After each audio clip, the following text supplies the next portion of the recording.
welcome to our show. Today we will be interviewing 3 of the greatest captains of industry of all time. With us today we have Andrew Carnegie, John D. Rockefeller, and Cornelius Vanderbilt. All coming from incredibly humble beginnings have turned out to be some of the greatest leaders both economically and politically. So let's go inside and see what they have to say. I'm Andrew Carnegie.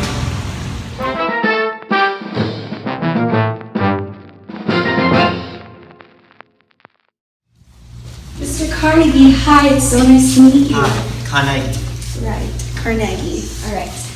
So tell me, being Scottish immigrants, what do you like the most about being in America? Butler! Yes, sir. Turn on the phonograph! Yes, sir.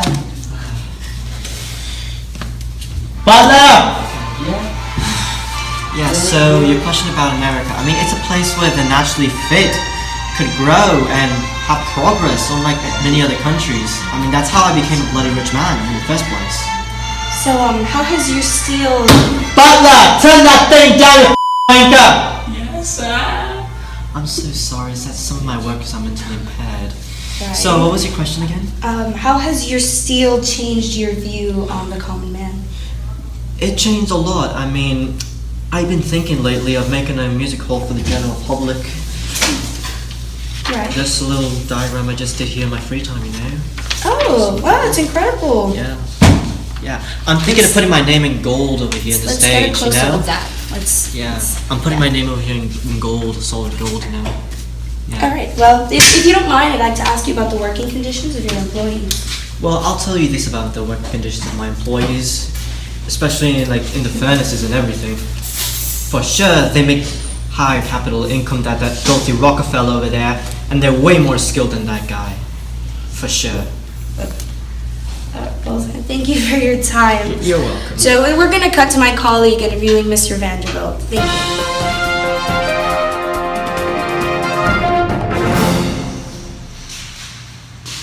I am Cornelius Vanderbilt. Hello, we are here with Mr. Vanderbilt, one of the greatest investors in the country. Mr. Vanderbilt, how were you able to obtain such wealth over a lifetime? Well, dirt cheap prices, good lawyers, selling boats to the government, and investing in the railroads. You practically just give them an offer they can't refuse. Well, how do you deal with competition and other businessmen? You crush their source of income at the start. In business, you always have to have your partners underestimate your virtues and your enemies overestimate your faults. Well, that seems wise. What do you like to do in your spare time?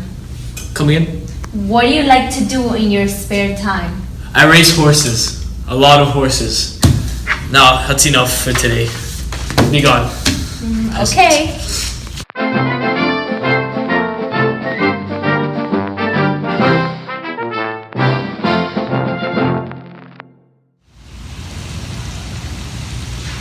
I'm John D. Rockefeller. Mr. Rockefeller, it's a pleasure to be with you. So tell me, how do you plan to combat electricity to keep kerosene alive? Well, thank you for having me here, y'all. I don't got pee against electricity. People know what's good for them, and that's kerosene. They'll buy it. Awesome. So tell me your opinion on Andrew Carnegie and how has your relationship changed with him? I never liked him. He's that new European type money that's killing American progress. But they're cheap labor, so, you know, they're worth something. Right. So tell me, what's your opinion on giving back to the poor? I guess I'll fund something for them. I'll find a building to create a university for them. And what's your stance on your horizontal integration plan? People would get jealous. I'm a businessman, I do what I do. It's not my fault that they're poor. It's not my fault that their business is broke. Well, It's not my fault I bought Congress. It's natural selection. I'm not going to interfere. The radical anarchists and union members are just trying to interfere. That's it. all right. Well, thank you for your time, Mr. Rockefeller. It was truly a pleasure to interview all 3 captains of America on a one-on-one interview. But now my colleague and I are going to interview them together for something that has never been seen before. Let's go. So tired. Stop it. You're such a jerk.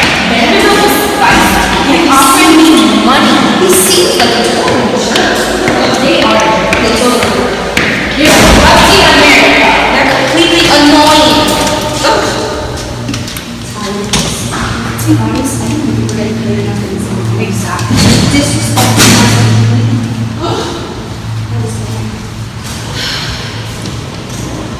Anyways, let's just get this over with. Tonight, we are here with the three captains of industry. With us today, we have Mr. Andrew Carnegie, John D. Rockefeller, and Mr. Cornelius Vanderbilt. Mr. Vanderbilt, first question is for you. How do you feel about Mr. Senator Boss Tweed and the so-called political machines? Senator Tweed has ran consecutively for office 3 times and won. He's a very important aspect to the Democratic Party because he ran and got it not only as a senator but in other positions of power. Excellent, Mr. Carnegie. The next question is for you. Mr. Tweed has been recorded using the following statements, and I quote, "I don't care who does the electing, so long as I get to do the nominating. As long as I count the votes, what are you going to do about it?" Well, as you can see from those quotes, you can see that the Democratic Party is nothing but a pile of rubbish, that the selfish people, the only true party that worries about America's future as well as its progress and its people is the Republican Party. Any other questions? Not for you. Mr. Rockefeller, the next question is for you. So I want to know a little bit about your views on Hayes, Arthur, and Garfield's presidency. Hayes was a good president. He helped solve a lot of the country's problems, but it stopped with certain Democrats. Arthur, he had a bright future but was cut short. He was killed by crazy extremists. Garfield, he was a good president, but it stopped when he did the civil service test. Right, and if you don't mind me asking, I wanted to know a little bit about your company. Do you manage your employees directly, or do you have a manager in charge of that? The way you should lead your business is to overview yourself.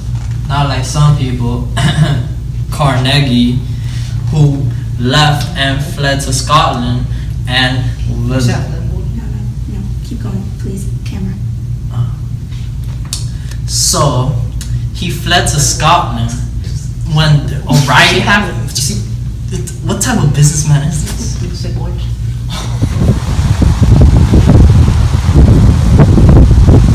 We, the workers of Carnegie Steel Company, deserve better working conditions. This will not be tolerated. Alright, we need you guys to leave, alright? I need you to leave, alright? Move. Come on. 3, 2. Mr. Vanderbilt, do you think that Mr. Rockefeller and Mr. Carnegie are shaping what a businessman should? Hell no! There is one way to do business in this country, and it's a Vanderbilt way. Every businessman in this country knows they need to bow down to me. I am the master of the railroads. I am the master of industry. I am the master of our economy. Bow down before I crush you. Okay, thank you. Mr. Carnegie, how do you feel about what Mr. Vanderbilt had to say?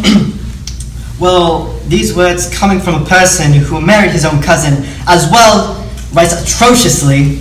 I mean, my workers have bet more skills than this guy. I mean, look at him. He's so old. He's crusty. I mean, look at his face. Oh, okay, thank you. Mr. Rockefeller, any words about the... Excuse me. I am the oil king. Carnegie ain't Vanderbilt ain't I'm alright? I'm You think you are? Yes, I am. You think you are? You started your own steel company, but it failed, right? What'd you say, little boy? Remember that? You remember that? What'd you say, little boy? What'd you say, little boy? Whoa! Get over here! Down your neck! Let's get this. Go. Whoa! Oh, I've been waiting. Get over here! Get over here! Yo! Right now! Look, give me that belt! Whoa! You're next, right? Ready?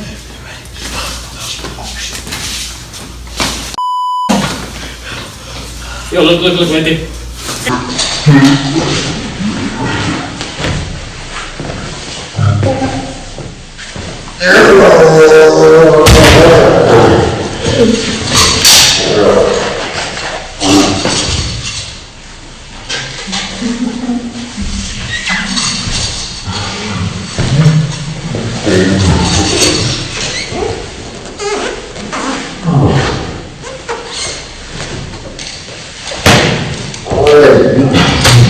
Are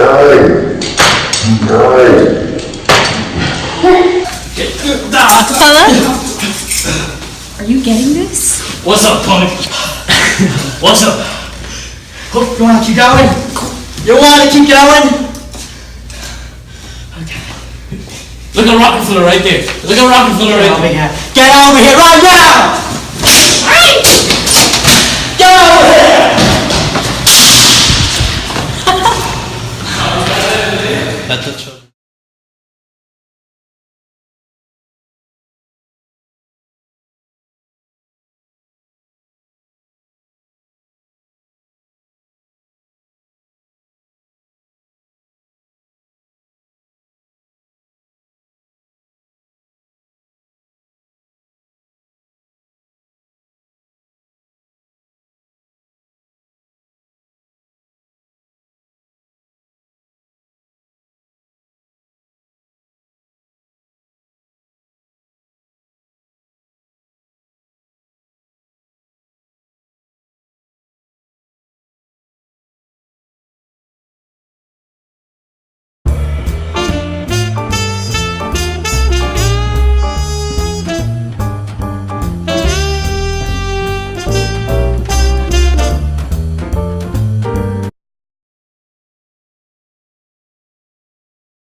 Hello, we are here with Mr. Vanderbilt.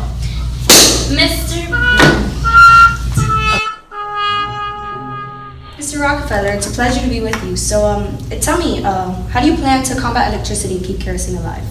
Well, thank you for having me here, y'all. I don't gotta compete against electricity. People know what's good for us. Hello, we are here with Mr. Vanderbilt today, one of the greatest investors in the country. Mr. Vanderbilt, how were you able to obtain such wealth over a lifetime? Don't look! The beauties of Latter Lakes.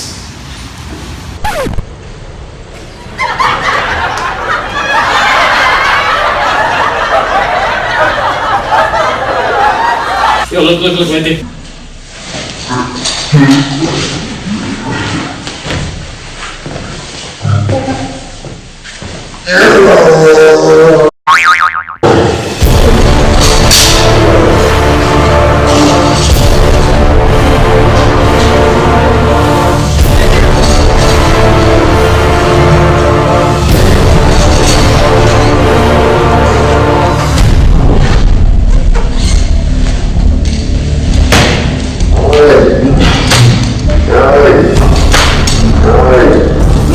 Let's get this, go.